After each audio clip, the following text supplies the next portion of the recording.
Paulo aos Efésios, capítulo 1, de 8 a 10. Que ele fez abundar para conosco em toda sabedoria e prudência, descobrindo-nos o mistério da sua vontade, que segundo o seu beneplácito propusera em si mesmo, de tornar a congregar em Cristo todas as coisas, na dispensação da plenitude dos tempos, tanto as que estão no céu, como as que estão na terra. Vamos orar. Senhor nosso Deus, Pai santo e eterno, obrigado, Senhor, pela Tua palavra em nossas vidas, obrigado pelo Teu amor, pelo Teu cuidado para conosco, obrigado, Senhor, por Tua santa e sagrada provisão em nossa vida. Nós te pedimos, Senhor, que o Senhor agora fale aos nossos corações, que o Teu Santo Espírito nos fale poderosamente e que sejamos totalmente edificados pelo Senhor. É a nossa oração, Senhor. Queremos ouvir a Tua voz, ó Espírito Santo de Deus. É o que te pedimos em nome de Jesus. Amém. Meu irmão, minha irmã, como nós bem podemos ver agora, né, com o microfone, às vezes a gente faz um plano, mas as coisas são um pouquinho diferentes. É fato que todos nós fazemos planos. Nós fazemos planos ao longo da nossa vida e nós fazemos vários planos ao longo da nossa vida. Nós planejamos casar, nós planejamos uma profissão. Alguns planos dão certos, outros não tão certo assim. Às vezes você planeja fazer uma comida maravilhosa e principalmente quem está começando a jornada ali na cozinha, de repente a mão erra um pouquinho ali na dose do sal e aquela comida que deveria ser maravilhosa, se o hipertenso comer, vai direto para o caixão, sabe? Errou, o plano e a execução não estão exatamente interligados. Às vezes nós fazemos bons planos que dão péssimos resultados. Você planeja um casamento, planeja uma pessoa para se casar, mas na hora final a coisa não dá tão certo como você imaginava, e aí o casamento não é lá aquilo que você planejava. Às vezes a gente planeja uma programação aqui, né? Nós muitas vezes fazemos planejamentos de programação. E aí existe a chamada lei de Murphy. Tudo que tem de dar errado, dará errado, da pior maneira, no pior momento. Então fique pronto para isso. Porque os planos podem ter problemas, eles podem dar errado. Porque os planos nossos dependem das circunstâncias que nos cercam. E quando nós estamos lendo aqui a palavra de Deus, nós estamos estudando aqui Efésios, e desde o início Paulo vai nos apresentando um plano que é infalível, o plano de Deus de salvar aqueles que Ele planejou salvar. Deus não falha nos seus planos, Deus não erra nos seus planos. Os planos de Deus são infalíveis, porque Deus tem tanto o controle do planejamento, quanto o controle da execução. Deus não precisa fazer nenhum ajuste num detalhe, não é um móvel que foi planejado, e aí na hora de cortar madeira, deu aquele 1 centímetro, e a gente agora vai ter que dar um jeito de tirar aquela diferença de 1 centímetro. Não, Deus planeja e Deus executa os seus planos com perfeição. E o apóstolo Paulo vai nos mostrando esse plano e a execução desse plano e a perfeição na execução desse plano feito da parte de Deus e por meio de Deus. Deus criou a humanidade se corrompe no pecado, mas Deus planejou salvar pessoas, e Deus, para salvar pessoas, planejou o método de salvá-las, de maneira em que Ele atendesse à sua justiça, à sua lei, sem passar por cima dela, sem dar um jeitinho, mas cumprindo fielmente ela, e ainda assim pudesse nos salvar. Então Deus nos amou, ao mesmo tempo em que aplicou a sua santa ira contra os pecadores, contra nós pecadores. A ira que deveria ser despejada sobre nós, semana passada nós vimos, foi inteiramente despejada sobre Cristo. E o texto que nós hoje lemos, ele fala um pouquinho do desdobramento dessa obra perfeita e desse plano perfeito de Deus. Quando Deus faz os seus planos, Deus os faz de maneira irretocável. Meu irmão, minha irmã, os planos de Deus não falham, eles jamais falham, porque aquele que planeja tem todo o controle de todas as situações.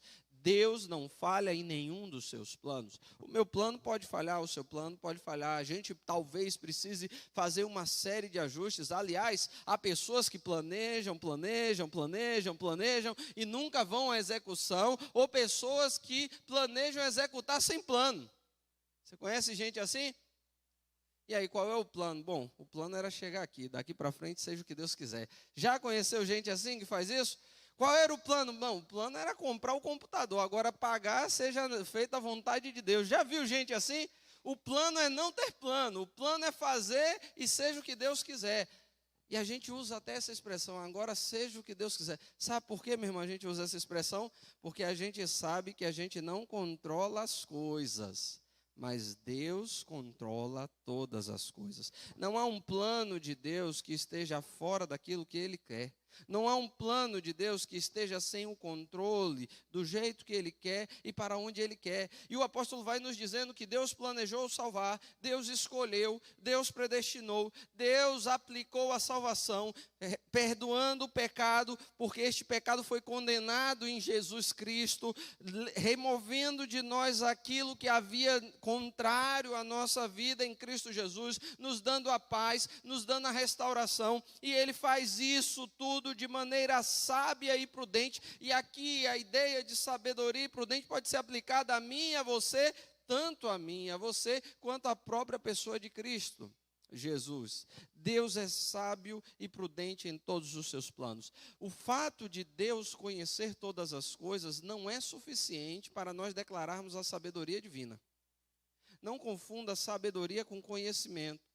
Tem muita gente que conhece muito da Bíblia, mas não é sábio. Deixa eu te contar uma história sobre sabedoria. Dizem que havia numa cidade um senhor de idade, ele era cego, e ele era conhecido por sua sabedoria. Então, quando as pessoas queriam tomar uma decisão importante nas suas vidas, elas procuravam aquele homem, aquele cego, e elas contavam o seu dilema, o seu problema, e elas pediam a opinião daquele homem, e aquele homem lhes dava a opinião. E aí o tempo foi passando, a cidade foi se desenvolvendo, e certa feita uma universidade se instalou naquela cidade.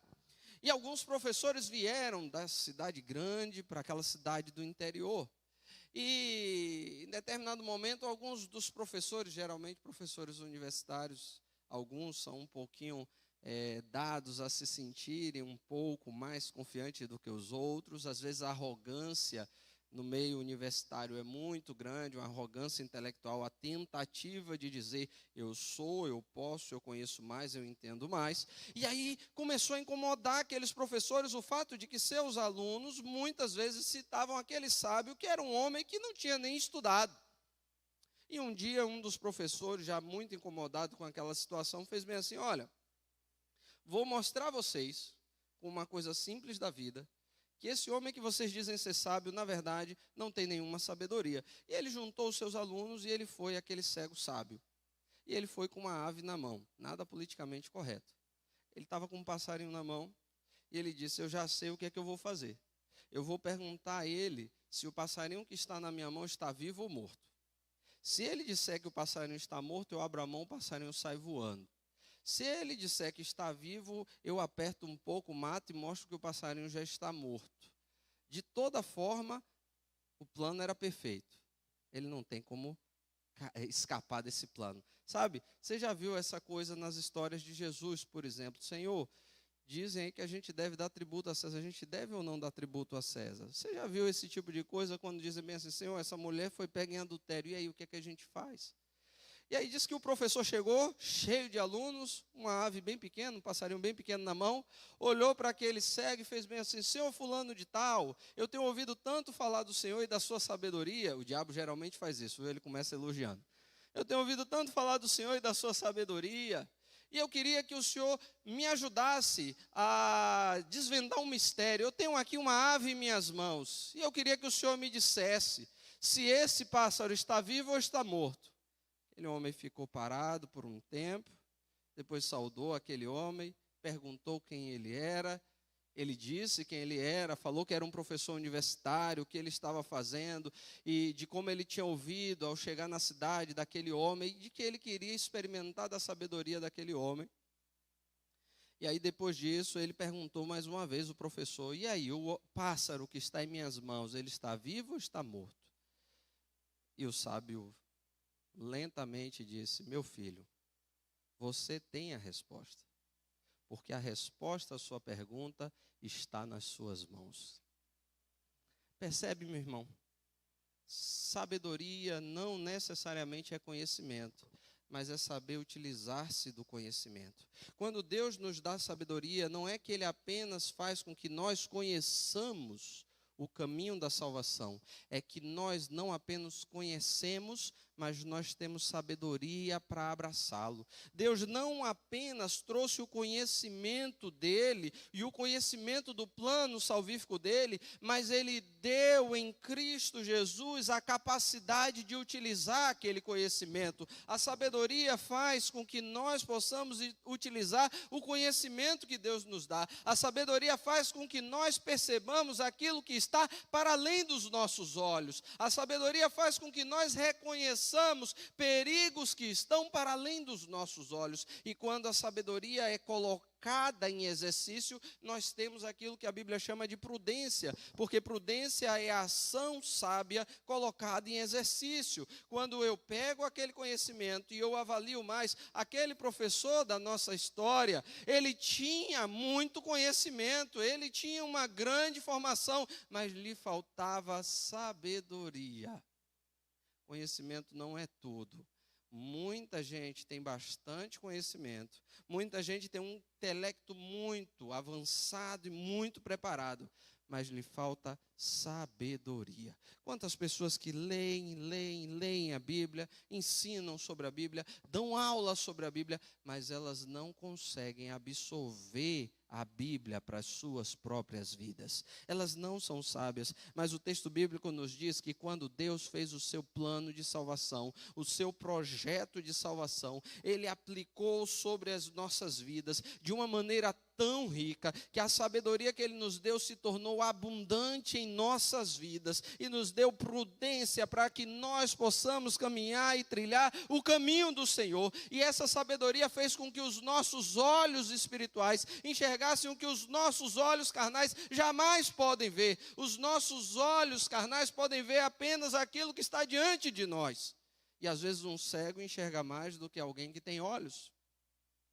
Às vezes nós somos como os nécios, como os tolos. A Bíblia nos ensina que o sábio vê o perigo e se desvia dele, enquanto o tolo o vê e logo cai. O que é que o sábio faz? Ele vê o perigo. Perigo que às vezes não está diante do meu olho e do seu olho.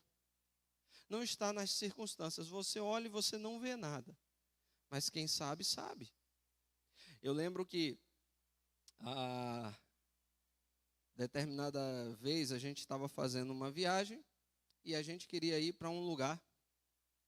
E um amigo disse assim: olha, a gente tem que ir, mas a gente tem que voltar com tanto tempo, porque se a gente não voltar com tanto tempo, a maré vai subir e nós não vamos conseguir voltar. E aí o pessoal ficou olhando, estava tão longe a maré, só fez bem assim: vai nada, vai dar problema nada.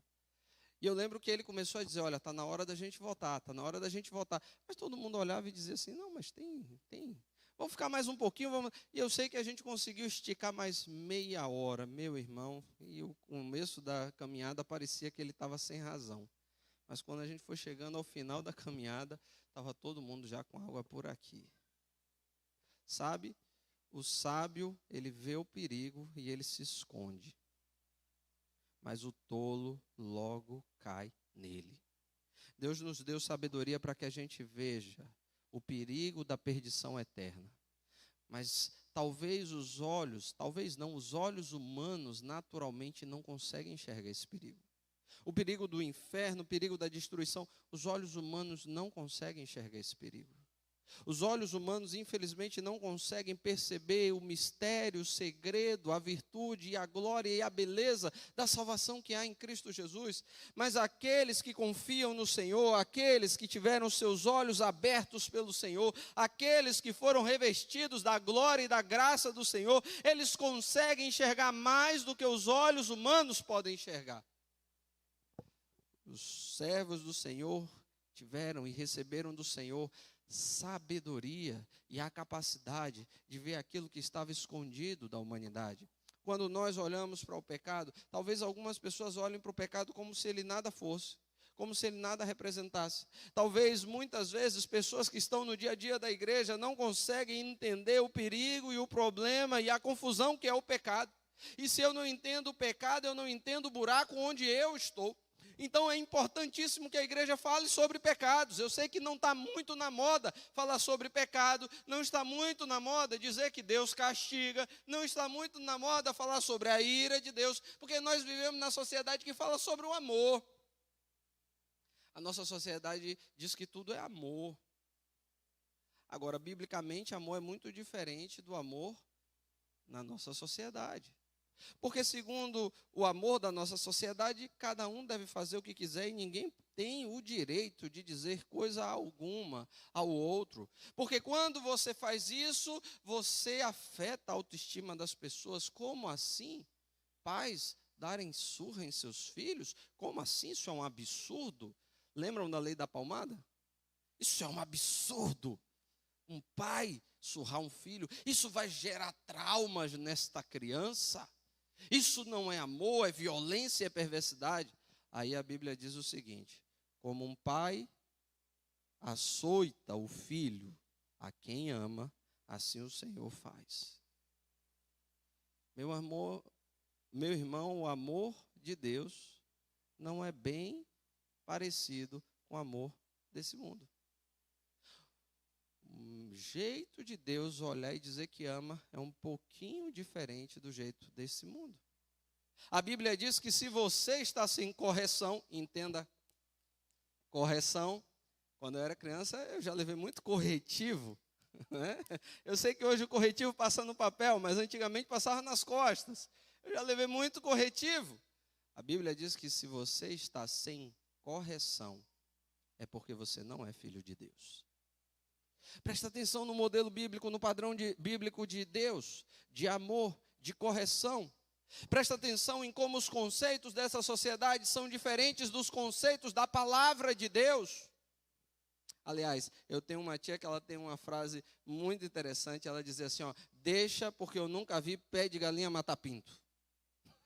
Sabe? Menino, para de bater, fulano, para de bater nesse menino. Aí minha tia dizia assim, ó, quando meus primos, né, com os filhos lá, aí estava batendo a mãe, aí alguém ali dos primos ia falar, minha tia fazia assim, deixa, nunca vi pé de galinha matar pinto, deixa corrigir. A Bíblia ensina que a gente açoita o nosso filho, e com isso a gente livra a sua alma do inferno. Meu irmão, tem muita gente está hoje apanhando da polícia porque não apanhou de pai e mãe dentro de casa. Tem muita gente, meu irmão, que está descendo aos presídios porque nunca foi corrigido dentro de casa.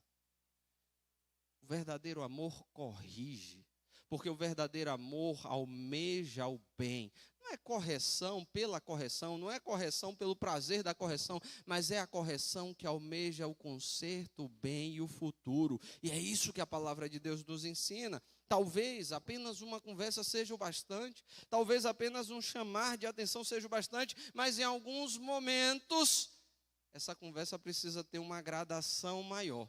Lá em casa era assim, meu pai falava a primeira vez, meu pai falava a segunda vez, a terceira já era a mansa onça que falava com a gente. Eu não sei se você sabe isso, mas a terceira já era a mansa onça. Era um cinto que meu pai tinha na sala que a gente ia buscar para apanhar. Ele dizia, vá buscar a mansa onça. Nossa, a gente já ia chorando buscar a mansa onça. Meus irmãos, ninguém cresceu com trauma. Todo mundo ama meu pai. Meu pai precisou de ajuda, ficou na minha casa, agora está na casa de minha irmã. Todos nós amamos nosso pai. Ninguém ficou doente, aleijado, porque levou às vezes uma correia. Aliás, tinha um aviso, né? O aviso antes. Meu pai dizia bem assim: é a segunda vez que estou falando contigo. A gente já sabia. De vez em quando a memória ficava curta, então chegava a vez de meu pai não falar mais com a gente, agora era mansa onça. E a gente vai aprendendo limites, meus irmãos. O que está faltando na nossa sociedade é limite, meu irmão. Nós precisamos aprender limites. Os nossos atos possuem consequências. Nós precisamos aprender isso. E a palavra de Deus nos mostra isso quando ela nos mostra o que é o pecado, a ofensa do pecado, a consequência do pecado, porque a consequência do pecado e da ofensa dela é a morte e a morte eterna. Mas a palavra de Deus nos mostra para além daquilo que o pecado é e das suas consequências. A palavra de Deus nos mostra mais do que a correção do pecado, ela nos mostra o plano maravilhoso de Deus para o nosso futuro. Quando Deus nos mostra o pecado e a maldade dele, e ele nos corrige, e em Cristo Jesus ele nos perdoa, é porque ele está apresentando para nós o seu plano futuro, o seu desejo de nos salvar e como ele irá executar a sua salvação. Então Paulo diz: ele nos fez abundar essa graça abundou de tal maneira que nós podemos ter sabedoria e prudência para descobrirmos a partir disso aquilo que os nossos olhos não viam, que é o mistério da vontade de Deus, como Deus planeja salvar, como Deus planeja fazer aquilo que estava encoberto, aquilo que estava escondido dos nossos olhos, nos foi revelado por Deus por meio da sua palavra, e assim nos é revelado dia após dia. Nós enxergamos a graça de Deus, nós enxergamos a vontade de Deus de nos salvar, nós ouvimos a voz do Salvador dizendo: venha a mim todos vós que estáis cansados e sobrecarregados, e eu vos aliviarei. Nós enxergamos a salvação que há em Cristo Jesus. Nós enxergamos a nossa vida sendo transformada por Cristo Jesus. Nós enxergamos a bondade de Jesus em nossa vida, até nas coisas ruins que nos acontecem.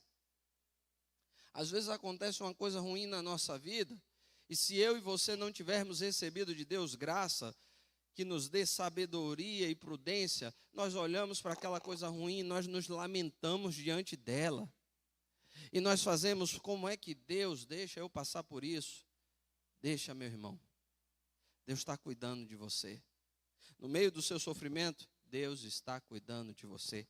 Talvez o sofrimento de hoje, o pequeno sofrimento de hoje que parece grande, vai te livrar lá na frente de um sofrimento muito maior. Muito maior. Deixa Deus trabalhar na sua vida, meu irmão. Confia na sabedoria de Deus. Deus está fazendo algo maior lá na frente na sua vida. Quando Deus está trabalhando em nossa vida, Ele está nos mostrando o seu plano de nos salvar, e Ele vai fazendo isso pouco a pouco. Ele vai revelando aquilo que os nossos olhos no dia de hoje não conseguem ver, coisas que no dia de hoje nós não conseguimos enxergar, mas continue crendo, continue esperando. Eu sei que era difícil para José entender como Deus, que tinha revelado a ele o futuro, os pais diante dele, as pessoas se curvando, as pessoas orando. Eu sei que talvez quando ele estava sendo vendido pelos irmãos, era difícil enxergar o que Deus estava fazendo. Como assim? Deus disse que eu ia liderar a minha família, mas agora eu sou só um escravo. Era difícil de ver. Eu sei que quando ele foi traído pela mulher de Potifar, porque ele não quis trair a Potifar e foi entregue por aquela mulher como se tivesse feito o que ele não fez e foi para a cadeia, era difícil enxergar como uma coisa ruim dessa pode me ajudar e pode fazer com que o plano que Deus me revelou se cumpra. Eu sei que quando ele revela o sonho, e talvez o coração tenha se enchido de esperança, porque agora na cadeia ele se encontra com quem serve a Faraó, e ele diz bem assim: olha, não esqueça de mim. Não esqueça de mim. O seu sonho significa que você vai voltar a ser restabelecido, estará diante de Faraó, servindo a ele. Não esqueça de mim. Meu irmão, talvez o coração dele tenha ficado cheio de alegria, porque Deus estava mostrando a ele que aquele homem ia voltar. E talvez ele tivesse planejado: agora, finalmente eu vou conquistar a minha liberdade. Finalmente eu vou conquistar a minha liberdade. Mas o texto bíblico nos diz que passam-se 2 anos e aquele homem esquece de José. E talvez eu e você olhemos para as circunstâncias ruins da vida e digamos assim: Mas como Deus pode estar usando isso? Como essa coisa ruim pode servir de alguma maneira? Deus não queria só libertar José, Deus queria transformar ele em governador do Egito, porque ele precisava liderar o mundo. Deus tem a sua escola, e Ele vai nos revelando ao longo do tempo e nos dando sabedoria para entendermos isso. José pretendia ser liberto da cadeia, mas Deus queria muito mais para ele, então ele precisava ficar mais um tempo preso. Até que no tempo certo Deus lembrou aquele homem: tem uma pessoa na cadeia que pode resolver o problema de Faraó. Tem alguém lá. Deus dá a Faraó um sonho. Meu irmão, as coisas não acontecem por acaso na nossa vida. Os encontros não acontecem por acaso na nossa vida. Deus tem o seu plano e coisas ruins são usadas por Deus para um bom futuro. Confie em Deus, meu irmão. Passa pela provação confiando em Deus, passa pela provação esperando. Deus vai pouco a pouco nos mostrando, tornando reveladas as coisas da razão dele fazer determinadas coisas. E assim foi na vida de José. E aí quando ele encontra os seus irmãos, ele pode dizer: vocês queriam me fazer mal, mas Deus usou esse mal para gerar bem. Vocês, na verdade, pretenderam acabar comigo, mas agora eu estou aqui colocado por Deus para salvar todo esse povo que os olhos de vocês podem ver. Deus está trabalhando na vida do seu povo. Ele está nos mostrando o seu propósito, a sua graça, a sua bondade. Ele está abrindo os nossos olhos e nos dando sabedoria para que os olhos espirituais nossos sejam abertos. Paulo fala muito sobre os nossos olhos espirituais, porque às vezes nós somos tolos. Nós guiamos a nossa vida apenas pelos olhos carnais. Em Éfeso havia uma disputa entre irmãos. E às vezes, quando a gente está discutindo com alguém, a gente está discordando de alguém, a gente começa a criar alguma birra com aquela pessoa. Paulo vai tratar sobre isso, sobre como o Espírito Santo acaba com essas birras, pelo menos no meio do povo dele. Porque no meio do povo de Deus tem gente que é povo do diabo. Esses aí nunca vão acabar a birra, eles sempre serão do contra. Coré, Datã, Abirão, lembram? Até que Deus os destrua completamente, eles serão sempre do contra. Mas no meio do povo de Deus, às vezes a gente começa a discutir e a gente pensa que a gente tem razão, o outro pensa que tem razão, e isso começa a gerar alguma animosidade. Deixa eu falar um negócio, meu irmão. Se o seu coração não está disposto a andar com seu irmão lado a lado, abraçado, é porque o seu coração não foi trabalhado por Jesus ainda. Porque o amor de Deus faz com que a nossa diferença seja diminuída. Não existe esse negócio de, mas com fulano eu não me dou bem. Então você não está se dando bem com Jesus Cristo. Porque quando você persegue o povo de Deus, é a Deus que você persegue. Como assim o povo de Deus? Eu também sou povo de Deus. Pois é, se você é povo de Deus, você não persegue quem faz parte do povo de Deus. Você não briga com quem faz parte do povo de Deus. Paulo vai chamar a atenção da igreja para quê? Havia inimizade posta por Satanás. O que é que Deus faz? Quebra a inimizade, gera unidade por meio de Jesus Cristo. Paulo vai dizer, às vezes nós pensamos que estamos lidando com o irmão. Não é com o irmão que nós estamos lidando, é com principados e potestades, é com demônios, meus irmãos. Sabe quem quer a divisão da igreja? Sabe quem quer que eu e você tenhamos razão na igreja? Satanás. Às vezes nós preferimos ter razão do que ver a obra de Deus prosperar. Às vezes nós nos sentimos melhor, está vendo que eu disse que ia dar errado, do que ver a obra de Deus prosperar. Sabe quem é que está botando isso no seu coração? Principados e potestades, dominadores, espíritos malignos e demoníacos. Sabe contra quem nós devemos lutar enquanto igreja? Não contra pessoas, mas contra os demônios que tentam destruir a obra de Deus. Jesus ensinou isso para a gente. Um reino dividido não pode prevalecer. Deus vai nos mostrando olhos espirituais. Enxergue mais do que os seus olhos físicos conseguem ver. Talvez você esteja vendo um oponente. Talvez seja Deus te dando um aviso para que lá na frente você não se acabe. Talvez você esteja com animosidade com aquela pessoa. Não, mas eu tive um desentendimento e agora eu vou continuar. Talvez Deus esteja tentando te ensinar misericórdia. Abra os seus olhos espirituais. Vai vendo o que Deus está fazendo, meu irmão. Abra os seus olhos espirituais. Compreenda a obra de Deus. O Paulo está dizendo para a gente o seguinte, olha, Deus nos escolhe. Deus nos predestina. A palavra predestinar é determinar o nosso final. Você pode falar o que você quiser, ele vai falar isso ao longo da carta de Efésios. Rasgue Efésios se você não acredita que Deus predestina. Retira e se torna um herege logo. Porque ao longo de Efésios ele vai falar, é a carta que ele vai falar bastante sobre predestinação. Carta toda. Deus te escolhe, Deus te predestina. Baseado nisso, Deus começa a fazer uma obra na sua vida. Essa obra na sua vida te impulsiona a entender que Ele te escolheu e Ele te predestinou. E quando você entende isso, é porque os seus olhos espirituais estão abertos, os seus ouvidos foram abertos. E isso é algo que Deus faz. Porque lembra que eu comecei dizendo que os planos de Deus não falham? Se você está se arrependendo, é porque Deus te concedeu arrependimento.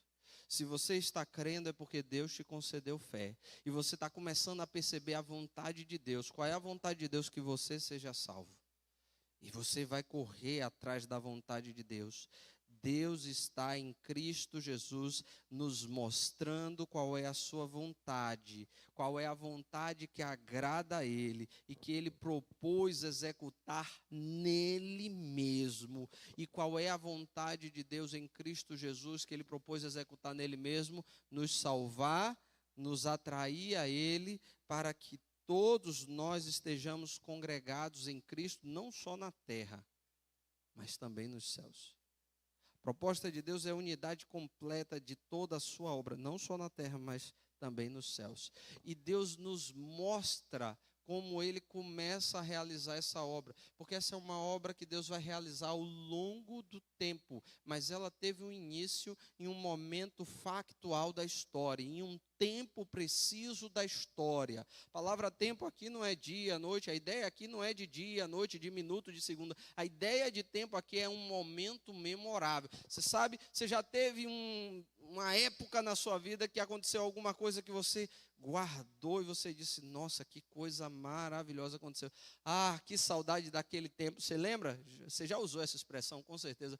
Ah, que saudade daquele tempo, que saudade daquela época. Isso é a expressão que aparece aqui para tempo. Em tempo determinado, Deus começou a executar esse projeto dele. Num tempo que é o tempo máximo da humanidade, o tempo áureo da humanidade. Deus começou a executar esse projeto dele. Se você está vindo no dia de quarta-feira, você já está conectando, porque a gente está estudando Apocalipse nas quartas-feiras. Você já está conectando. Algo aconteceu no céu. Alguém que se colocava contra o povo de Deus lá no céu. Aconteceu algo lá no céu no tempo máximo. Enquanto aqui a crucificação acontecia, lá alguma coisa acontecia. E nós que éramos dia e noite acusados, agora somos em Cristo Jesus justificados. Agora nós alcançamos perdão. Nós que merecíamos a destruição, agora nós alcançamos perdão, porque o plano de Deus está em execução. O Deus que pretende salvar está salvando. O Deus que pretende unir todas as coisas, colocar todas as coisas juntas sob o controle e o domínio de Cristo, está fazendo a sua obra. Essa obra ainda não chegou até o final. Hebreus nos diz isso. Nós lemos o texto de Hebreus que nos diz, ainda não chegou até o final essa obra. Porque ainda haverá o dia em que Deus completará aquilo que Ele já começou. Ele começou a sua obra, Ele começou a salvar o seu povo. E Deus está nos mostrando essa maravilha, Ele está nos mostrando como Ele está fazendo isso. Porque a salvação é uma obra inteiramente de Deus, inteiramente da graça de Deus. Homem algum tem mérito, graça ou participação que lhe conceda o direito de ser salvo. A salvação é dada por Deus a cada um de nós, independente de quem nós somos. É a escolha de Deus, é a obra de Deus. Nós reagimos a essa obra de Deus. Nós jamais agimos por essa obra de Deus. Nós sempre reagimos ao que Deus está fazendo. Sabe? Essa lâmpada aqui não vai funcionar se eu não apertar o interruptor. Queria eu que ela sozinha ligasse e desligasse, na hora certa, claro. Mas ela não vai fazer isso. Alguém precisa fazer uma coisa, que é apertar o interruptor, para que aí sim a lâmpada faça outra coisa, que é reagir a essa ação. Como é que ela reage? Ela acende. Espírito Santo de Deus, meu irmão, aperta o interruptor na sua vida. Você estava apagado, estava morto no pecado, você estava apagado, estava caminhando para a destruição. Aí o Espírito Santo aperta o interruptor na sua vida e ele transmite a energia que estava cortada, a energia da salvação, a ação do Espírito que nos salva, estava cortada. Ele aperta e ele começa a gerar energia em sua vida e o resultado é que a luz de Cristo começa a brilhar. Lembra, nós fomos chamados a resplandecer a luz de Cristo. Não é nossa própria luz. A salvação não é propriamente uma coisa que nasceu em mim por mim mesmo, mas é algo que nasceu em mim por obra do Espírito Santo de Deus. Ele pôs em mim e eu agora reajo ao que Ele está fazendo em mim. Deus planejou e Deus está nos mostrando qual é o seu plano. Qual é o seu plano? Nos salvar. Qual é o seu plano? Nos restaurar. Qual é o seu plano? Nos trazer uma nova vida. Meu irmão, se você ouve isso de bons ouvidos, meu irmão, é porque provavelmente esse plano é para a sua vida. Talvez você esteja aqui reagindo, não, eu não quero, como assim? Porque talvez você não tenha esse plano para você. Porque quando Deus nos chama, nós respondemos. Porque as ovelhas do Senhor ouvem a voz do Senhor e elas seguem o Senhor. Por isso Jesus nos ensina várias vezes, quem tem ouvidos para ouvir, ouça o que o Espírito Santo diz à igreja. Tem muita gente inteligente nesse mundo mesmo. Tem muita gente cheia de cultura nesse mundo. Mas eles simplesmente não conseguem ouvir a voz do Espírito Santo de Deus. Eles não conseguem. Eu e você também jamais conseguiríamos, se não fosse a vontade de Deus revelada em nossa vida. Se você começa a ouvir o Espírito falando contigo, é porque Ele está te mostrando aquilo que esteve escondido por séculos, séculos e milhões de anos. Olha o que o texto nos diz. Ele nos mostra os mistérios da vontade de Deus, segundo o beneplácito seu, que Ele já nos disse o que é, o seu desejo de se agradar, que propôs a si mesmo, de tornar a congregar em Cristo todas as coisas no tempo máximo, tanto as que estão nos céus, quanto as que estão na terra. Eu atrairei a mim todos aqueles que o Pai me deu. O Senhor está atraindo aqueles que são dele. O Espírito atrai aqueles que são dele. Nós ouvimos a mensagem do Evangelho como milhares de pessoas ouvem a mensagem do Evangelho todo santo dia. Mas enquanto a maioria das pessoas ouve com o ouvido e deixa de lado com o outro, aqueles que são atraídos pelo Senhor, aqueles que têm os seus olhos abertos e os seus ouvidos abertos, eles ouvem, eles veem o plano de Deus para as suas vidas e eles abraçam esse plano e eles são salvos. Essa é a obra de Deus na nossa vida. É assim que a igreja surge, é assim que a igreja é plantada. Deus está nos congregando, nos reunindo. Deus está nos reunindo como um povo nessa terra, porque um dia Ele nos reunirá como o seu povo na eternidade nos céus. Deus está nos reunindo e por isso a Bíblia nos mostra com tanta beleza o ato de Deus trazer o seu povo para estar junto. Meu irmão, nós temos diferenças, nós temos discordâncias. Talvez eu e você sejamos tão opostos que misericórdia. Você ora a Deus para que Deus te ajude a conviver comigo. Eu não conheço ninguém que ore por isso. Aqui, graças a Deus, está tudo tranquilo. Mas já teve gente que era crente que eu dizia bem assim, Senhor, eu não duvido que é crente não, mas como é difícil de viver. E eu pedia, Senhor, me ajude a amar e a viver com essa pessoa. Porque nós somos tão diferentes às vezes, tão diferentes. Mas essa é a beleza da obra de Cristo. Aquilo que é tão diferente está junto, congregando. Não porque é igual, mas porque o Espírito nos une. Não porque a gente escolheu. Foi você que escolheu. Você foi escolhido. Não foi você que veio, você foi colocado aqui. É a obra de Deus na nossa vida, é o Espírito de Deus em nossa vida, é a vida de Deus dentro da alma do homem que une o homem ao povo de Deus. E o Espírito de Deus agregava a igreja aqueles que foram destinados para a salvação. Ele acrescentava à igreja, ele colocava na igreja aqueles que foram destinados para a salvação. É o Espírito de Deus que coloca o povo de Deus junto, como povo de Deus, e isso é maravilhoso. Nós olhamos para aqui, para a terra, e nós começamos a ver aquilo que Deus fará completamente lá na eternidade. Que Deus aplique a sua palavra ao meu e ao seu coração. Faça parte do plano de Deus. Você foi chamado a fazer parte do plano perfeito que será executado por Deus. Ouça a voz do Espírito. Deixe o Espírito operar em sua vida. Se submeta ao Senhor. Abra mão das suas razões, da sua inteligência, do seu intelecto, da sua arrogância humana até. E entenda, há um Deus que controla todas as coisas. Nós somos apenas aqueles que foram agraciados por esse bondoso e todo-poderoso Deus. Deus aplique sua palavra aos nossos corações.